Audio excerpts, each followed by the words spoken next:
اهلا بكم في فيديو جديد. معاكم مارو. احنا النهارده هنعمل فيديو عن المعونات في امريكا، او اللي هي في حاجات بناخدها من الحكومه الامريكيه، فلوس او ايا كان نوعها ايه.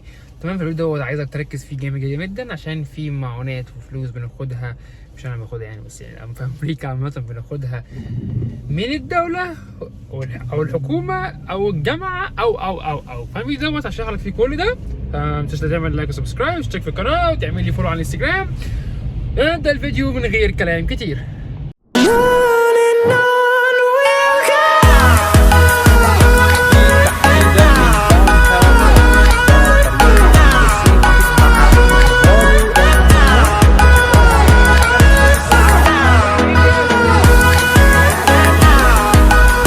انا حرفيا بعمل الفيديو دوت وانا سايق والدنيا بتمطر، بس انا قلت والله لازم اعمله. كل شويه اقول حاضر اسجله حاضر اسجله، بس بعد قلت ايه، لا سجل فيديو ويعني قول المعلومات. طيب، فبسم الله الرحمن الرحيم كده نبدا بالاول. طيب، في حاجه لازم كل الناس تبقى متاكده منها، ان المعونات في امريكا هنا مش لاي حد. تمام. لازم يكون في سبب، يعني في سبب يكون للمعونات دي. ايه هو السبب دوت؟ ممكن تكون انت يعني راجل متجوز وما عندكش حد يساعدك في الايجار في الاكل والشرب وكده، فدي الكيس ديت هتاخد فيها معونات او تاخد منها فلوس. تمام. او عندك لا قدر الله وبعد الشر يعني، او لو حد عنده كده ربنا يا رب يحفظه يا رب، اللي هو يعني مرض او ايا كان او اعاقه او اي حاجه من الحاجات دي. تمام. فبرضه في الكيس دي الدوله بتديك فلوس. تمام. او انت طالب وبتدرس، تمام، ودخلك قليل، فبرضه الدوله بتديك فلوس.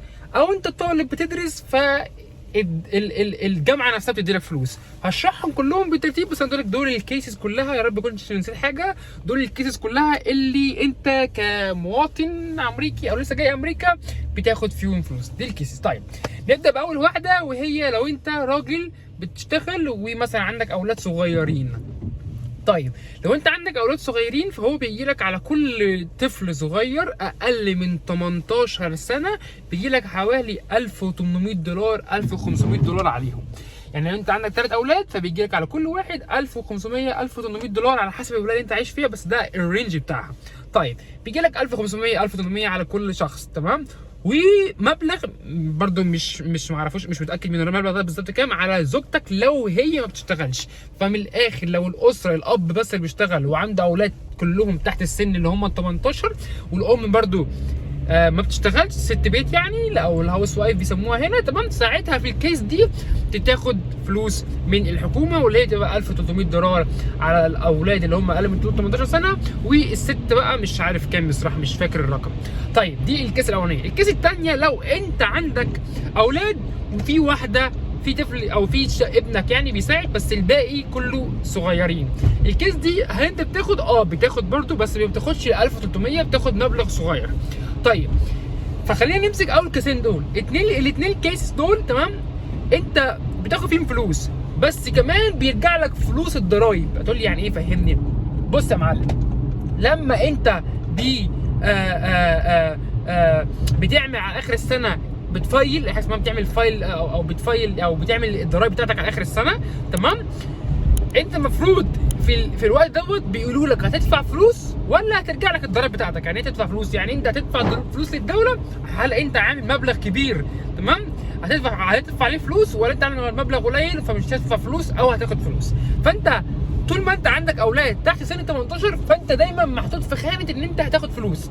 تاني، طول ما انت عندك اولاد تحت سن 18 سنه فانت محطوط في الخانه اللي انت بتاخد فيها فلوس. طيب، انت طول ما انت بتشتري حاجات اكل شرب كده بتدفع ضرايب على كل حاجه بتشتريها، صح؟ تمام. طول ما انت شغال برضو بتخصم من مرتبك ضرايب، صح كده؟ صح كده. طيب، فانت كل الضرايب اللي انت دفعتها دي هيرجع لك منها جزء، مش كله، هيرجع لك منها جزء. تمام. على حسب الاولاد اللي عندك. تاني، هيرجع لك منها جزء على حسب الاولاد اللي عندك. تمام. بلس الفلوس اللي هي بتجيلك على الاولاد اللي هي عندك اوريدي. طيب، هل عمر الرينج ده بيبقى كام؟ يعني لو انت عندك 3 اطفال ولا حاجه ممكن تاخد لك حوالي $8000 ولا حاجه مثلا. انا بدي رينج، ما اعرفش، مش متاكد، كل واحد بيختلف وكل ولايه بتختلف. انا بس بقول لك ايه الموضوع كله والرينج كام. تمام. وعندك طفلين بقى بتبتدي الموضوع يقل 5 6000 على حسب ايه الرينج ده في السنه كلها. تمام. تمام. دي للناس اللي هم عندهم اولاد. طيب نخش بقى لو انت شاب مثلا زي اهو وعايش لوحدي في امريكا، تمام، هل بتجيلي فلوس؟ بيجيلي فلوس برضو. لو انا عايش لوحدي في امريكا وبدفع كل حاجه بايجار وكده، ممكن تاخد حاجه اسمها فود ستامب، تمام، كارد فيه فلوس بس بتنزل عليه للاكل، تاني كارت بتنزل عليه فلوس بس للاكل، وبيجي لك كارت تاني كاش بيساعدوك فيه في الايجار، في اي حاجه ملتزمات. ده الكيس دي على حسب، تمام، انت بمقبضك كام، على حسب جامعتك قد ايه، او حسب شغلك قد ايه، وعلى حسب المكان اللي انت عايش فيه. طيب هل الفود ستامب بيجي برضو للكيس الاولانيه والثانيه اللي هم بتوع الاطفال؟ ايوه بيجوا، بس برضو دوت بيبقى رينج، ما اعرفش كام يعني، صعب اقول لك رقم معين، بس ده برضو بيبقى رينج يعني.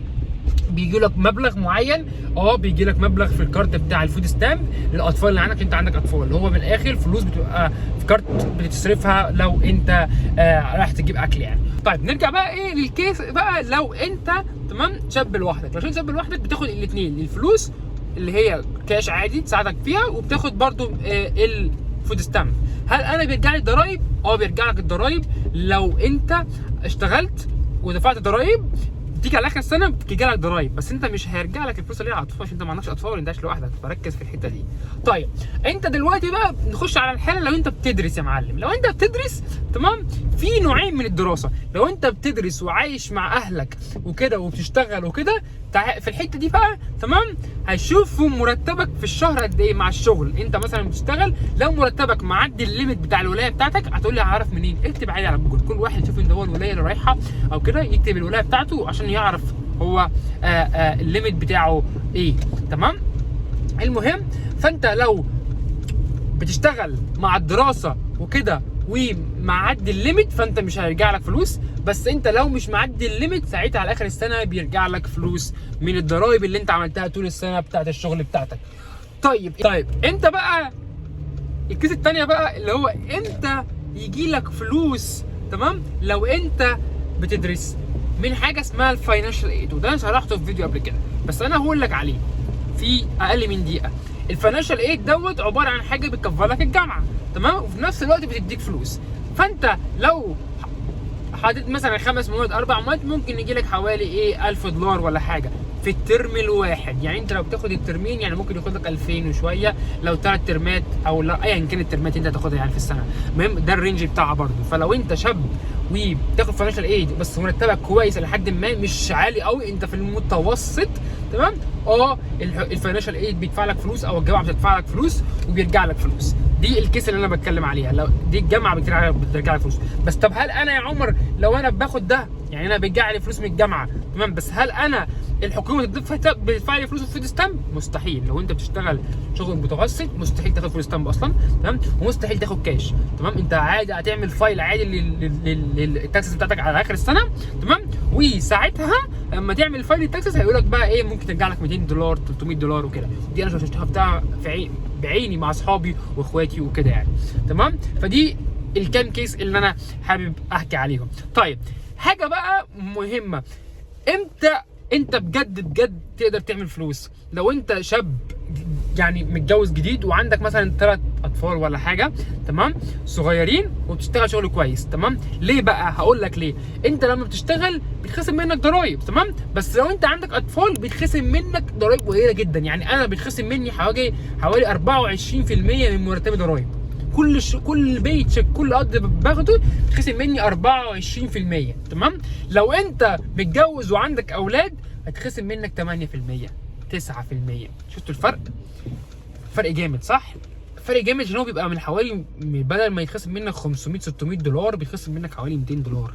بص الفرق يفرق معاك جدا جدا جدا. دي اول حاجه، عشان كده بقول لك دي التوقيتات اللي الناس بتعرف تحوش فيهم فلوس، تمام. على عكس عندنا يقول لك ايه، لما بيخلف مرتباتك بتبقى على قدك، بس انت هنا في امريكا لما بتخلف عيال كتيره فما شاء الله بيجي لك فلوس كتيره. المهم، فانت بيجي لك بتدفع ضرايبك، او بتيجي تدفع الضرايب او بتعمل الضرايب على اخر السنه، تمام، بيرجع لك فلوس، تمام، عشان انت عندك اطفال. فانت لما بيرجع لك فلوس مثلا زي مثلا على الاطفال اللي عندك، وبلس ان انت بتدفع ضرائب اقل على القرض بتاعك. يعني انت زي ما قلت لك بتخصم منك حوالي 89% ولا حاجه، فانت حرفيا مستفاد بكل حاجه. بلس عشان انت عندك اطفال بتاخد فود ستامب تمام، بس ما اعتقدش ان انت هتاخد ساعتها كاش عشان يبقى الموضوع يبقى اوفر قوي.